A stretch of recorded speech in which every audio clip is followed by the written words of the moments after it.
বাংলাদেশকে উৎপাদন সংযোগস্থল বানাতে চীনা বিনিয়োগকারীদের আহ্বান জানিয়েছেন প্রধান উপদেষ্টা ডক্টর মোহাম্মদ ইউনূস। রাজধানীতে বাংলাদেশ চীন ব্যবসা ও বিনিয়োগ সম্মেলনের উদ্বোধনী অনুষ্ঠানে প্রধান উপদেষ্টা বলেন, চীনের সহযোগিতায় পাট, মসলিন, জামদানির মতো বাংলাদেশের অনন্য পণ্যগুলো আন্তর্জাতিক বাজারে নতুন পরিচিতি পেতে পারে। RICL TMX, যুগের পর যুগ স্থাপনা থাকে মজবুত। ঢাকায় ব্যবসা ও বিনিয়োগ সম্মেলন, এতে উপস্থিত বিশ্ব অর্থনীতির পাওয়ার হাউস চীনের ১০০টি প্রতিষ্ঠানের প্রায় ২৫০ বিনিয়োগকারী ও ব্যবসায়ী প্রতিনিধি দল আছেন চীনের বাণিজ্য মন্ত্রীও। রাজধানীর আগারগাঁওয়ে বিডা কার্যালয়ে সম্মেলনের উদ্বোধন করেন ডক্টর মোহাম্মদ ইউনূস। চীনের বিনিয়োগকারীদের বাংলাদেশ সফরের জন্য ধন্যবাদ জানান প্রধান উপদেষ্টা। ঢাকা বেইজিং বাণিজ্যিক সম্পর্ক উন্নয়নে পাট, মসলিন ও জামদানি পণ্যের মতো অনন্য পণ্যগুলোর কথা উল্লেখ করেন। বলেন, চীনের সহায়তায় এগুলো আন্তর্জাতিকভাবে নতুন পরিচিতি পেতে পারে।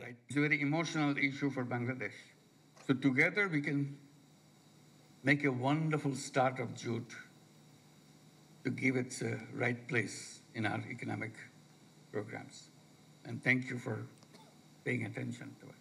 There are many other items like that to which Bangladesh is home, Jamdani and many other fabrics. There are skillful things which can be made into many varieties of products. প্রধান উপদেষ্টা আরও বলেন, উৎপাদন খাতে চীনের বড় বিনিয়োগ বাংলাদেশের অর্থনীতির জন্য গেম চেঞ্জার হতে পারে।